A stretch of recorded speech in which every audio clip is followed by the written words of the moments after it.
Olá, meus amigos, tudo bem com vocês? Hoje nós vamos conversar sobre um importante pensador do idealismo alemão, Johann Gottlieb Fichte. Ele nasce no ano de 1762 e vem a falecer no ano de 1814. O vídeo de hoje será sobre a sua vida e obras. Haverá uma sequência de outros vídeos sobre este filósofo, o Fichte. Ele estudou teologia, atuou como professor universitário e também como professor particular. E foi reitor na Universidade de Berlim. Manteve interesse no decorrer de sua vida pela obra de Kant, em particular a crítica da razão prática, e também por questões vinculadas ao aspecto religioso e moral. Sua obra é fundamental para o desenvolvimento da filosofia moderna.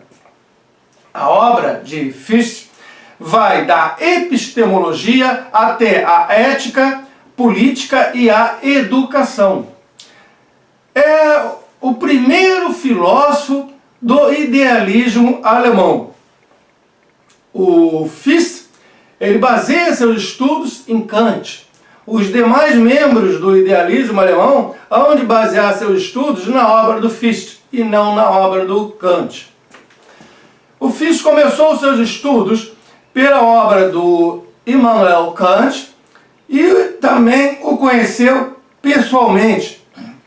Ele viajou a Königsberg, a cidade do Kant, e lá travou um contato pessoal com este filósofo. O fundamento da nossa realidade, que é o nosso entorno, se encontra aqui, na consciência individual de cada um. Essa é a ideia não só do Fichte, mas dos outros membros do idealismo alemão.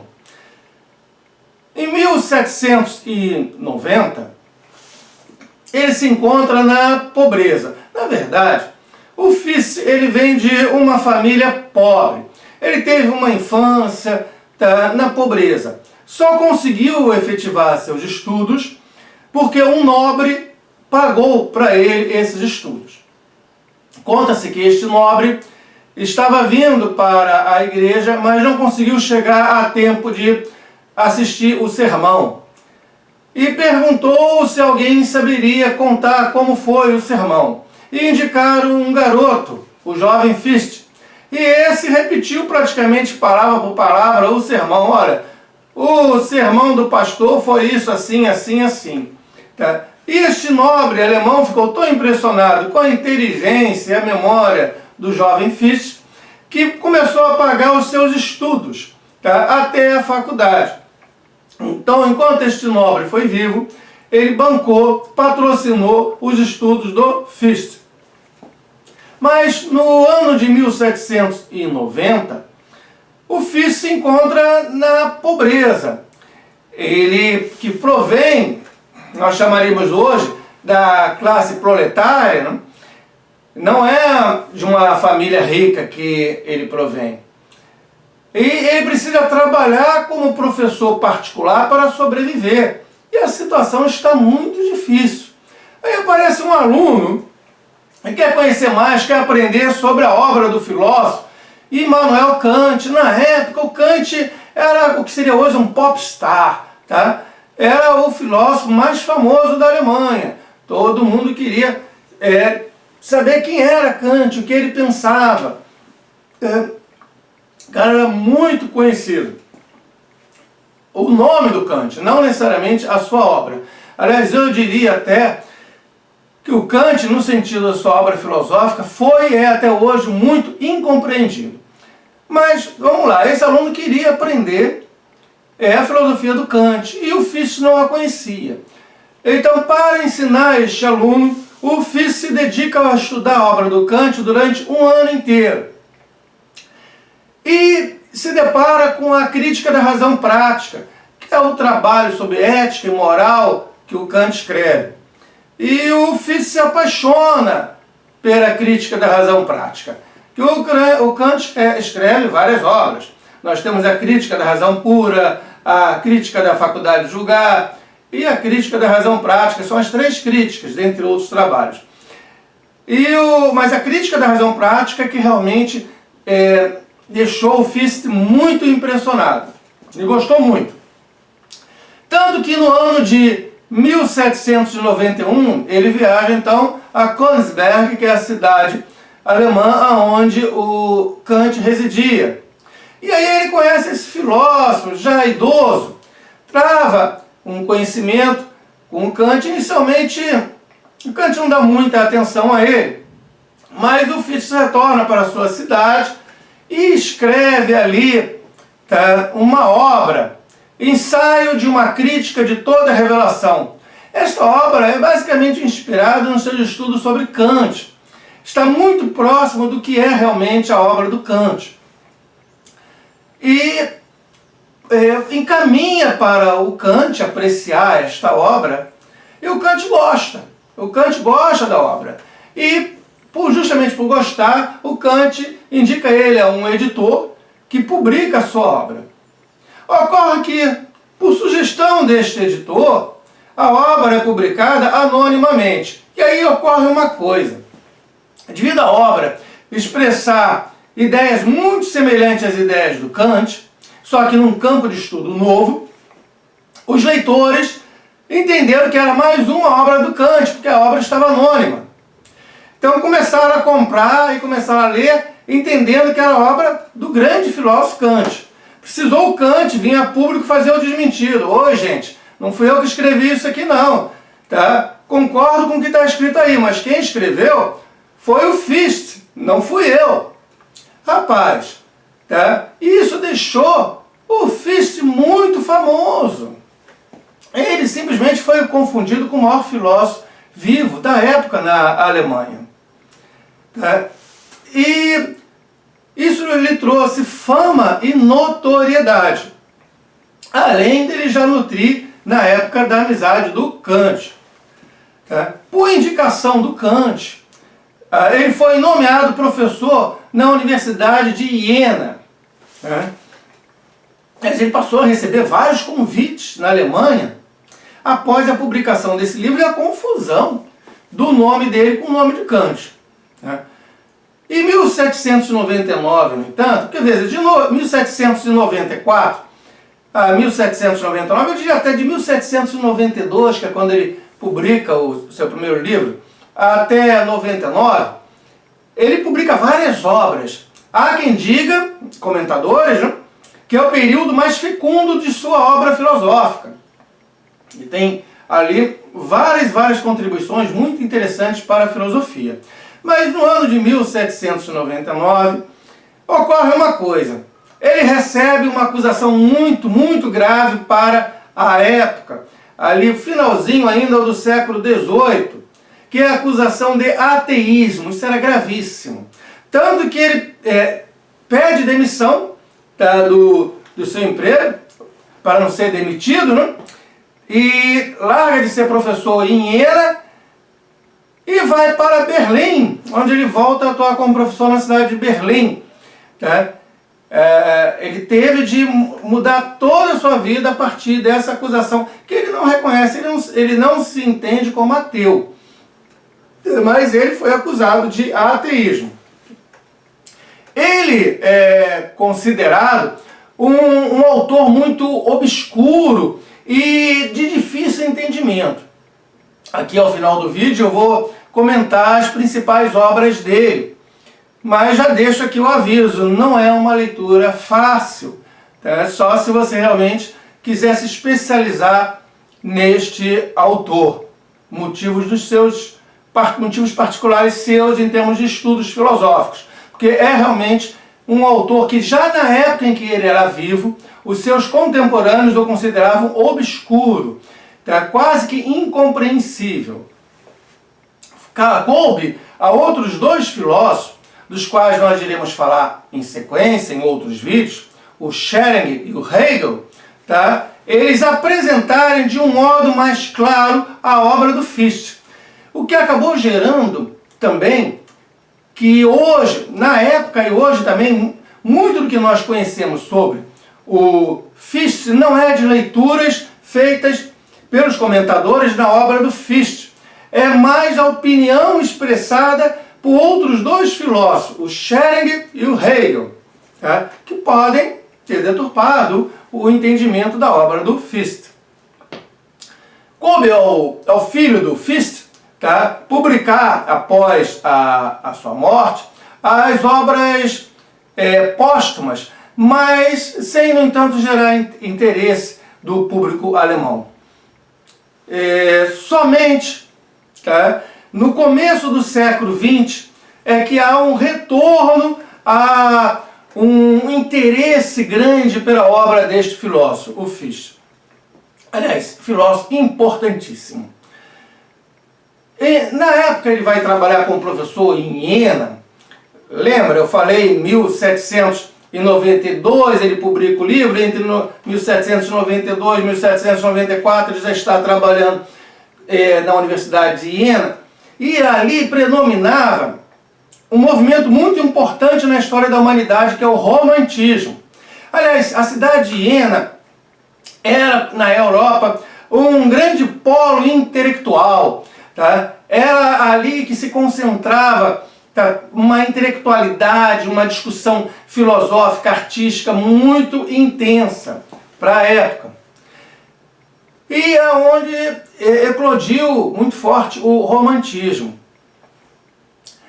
Então ele apresenta o Fichte, no período em que ficou em Iena, tá, em suas obras, uma dialética histórica humana, tá, na qual está presente uma oposição.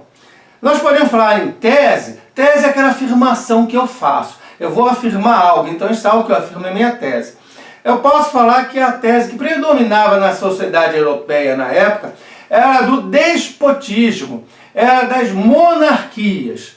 E aí surge algo novo a partir da Revolução Francesa, que seria a antítese, ou seja, algo que vai se opor àquilo que predominava no entendimento antes, esta tese, essa afirmação. Então esta nova afirmação, contrária à anterior, esta antítese, passa a ser a liberdade. Se antes se vivia normalmente dentro do despotismo, agora se busca a liberdade. Se antes se vivia normalmente dentro de monarquias, agora se busca a república. E tivemos a Revolução Francesa no meio disto, né? E a síntese, que seria o resultado dessa tese, dessa antítese, seria a restauração de um estado de paz. Sim, porque a Europa entrou em guerra, né? E o pensamento inicial do nosso filósofo Fichte, ele caminha, primeiro do determinismo, onde tudo tem uma origem, uma causa, e tudo que vai ocorrer já está pré-determinado pelo que ocorreu antes. Tá? Então, um total determinismo para uma maior liberdade, liberdade de escolha, de tomada de decisão.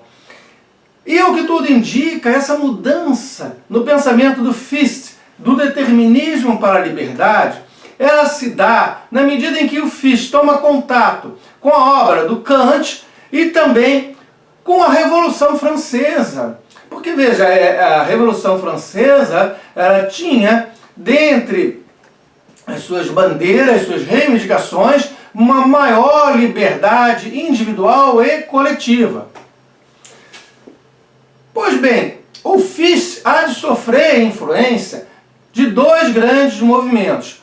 Um nós já começamos a falar, que é o romantismo, que surge ali a partir do começo do século XIX. A primeira metade do século XIX ele é muito forte. E o outro, muito presente no século XVIII, século das luzes, é o iluminismo. O Kant é um filósofo do iluminismo. E no iluminismo nós temos várias bandeiras que vão estar presentes na obra também do Fichte. Então por isso que a gente diz que ele sofre influência do iluminismo. Por exemplo, a defesa, tá? A confiança na razão, a liberdade, a busca pela liberdade, a busca pela igualdade, uma crítica constante ali à autoridade, uma postura de ceticismo, de dúvida, e uma busca por uma base racional sólida para eu erguer todo o conhecimento humano. Isso está presente no Fichte, está presente no Iluminismo. Agora, quanto ao romantismo, veja bem, o romantismo é de entender que na nossa experiência, que presente, tá, na própria natureza da experiência humana, se encontra o sentimento, a intuição, a subjetividade e também a autoconsciência. E isso também vai estar presente na obra do Fichte. Tá? Então, por isso que nós dizemos que este autor sofre influência do Iluminismo, que está saindo, porque é um movimento muito forte no século XVIII, e do Romantismo, que está começando ali muito forte na primeira metade do século XIX.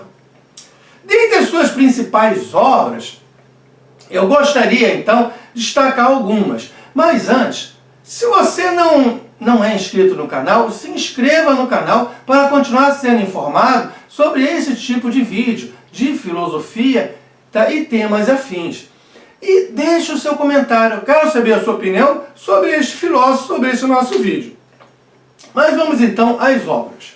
Olha, a primeira obra que o Fichte escreve, importantíssima, publicada no ano de 1792, mas escrita um ano antes, o Kant teve a oportunidade de ler e indicar por editor, é o ensaio de uma crítica de toda a revelação.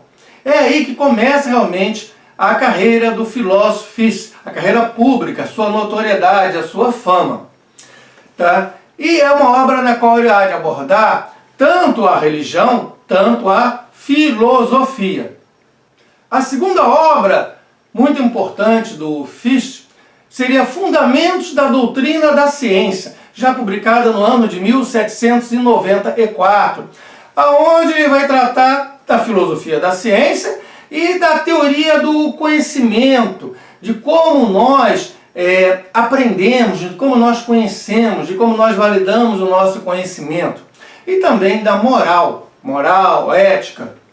A terceira grande obra que eu indicaria seria Sobre o Destino do Sábio, muito interessante, do ano de 1794, onde é tratado temas vinculados à filosofia prática e à ética, liberdade, moral e ética. E é discutido o papel desempenhado pelo sábio. A quarta obra seria Nova Doutrina da Ciência, de 1796, que na verdade é uma continuação das ideias desenvolvidas em Fundamentos da Doutrina da Ciência.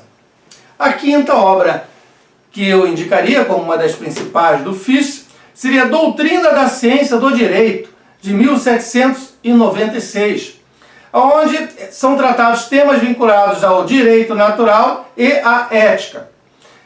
E é abordado os fundamentos filosóficos do direito.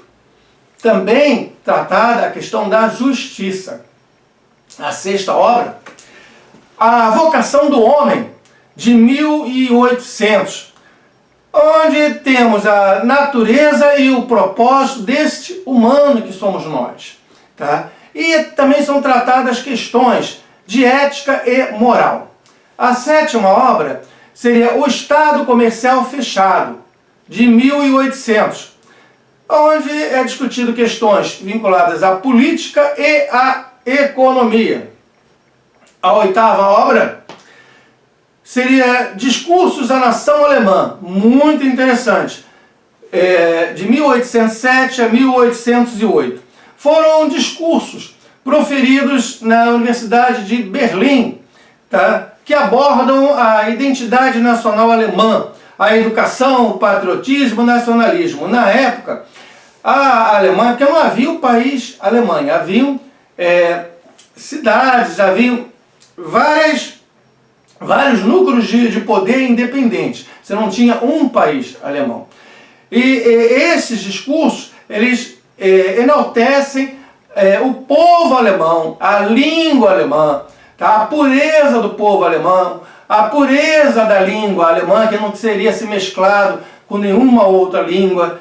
A língua alemã, segundo Fichte, seria falada pelo trabalhador lá no campo, mas seria também falado pelo nobre no castelo. Todos falam a mesma língua, uma única língua, enquanto que em outros países não seria assim.